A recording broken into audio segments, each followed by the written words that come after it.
Shri Sharda school news પોડકાસ્ટમાં આપનું સ્વાગત છે. હું સોજિત્રા ભવ્ય શ્રી શારદા સ્કૂલનો વિદ્યાર્થી. વિશ્વ યોગ દિવસે મહત્વના આસન વિશે હું વાત કરીશ. આશા છે તમને ગમશે.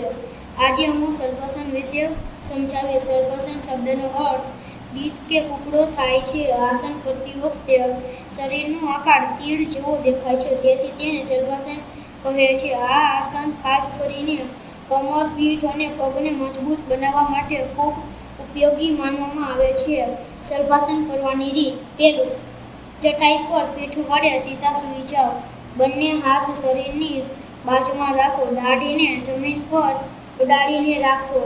શ્વાસ અંદર લેતા બંને પગને ઘૂંટણ વળ્યા વગર ઉપર કરો. પેટ અને પગનું સ્નાયુ પર ધ્યાન રાખો.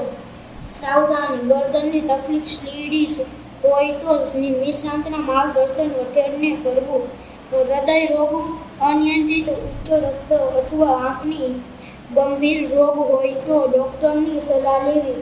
શરૂઆતમાં લાંબો સમય ન કરવો. શરીરને ઝાટકાથી ઉપર કે નીચે ન કરો. ગરબા કરતા દરમિયાન વિશ્રાંતિની સલાહ વિના ન કરો.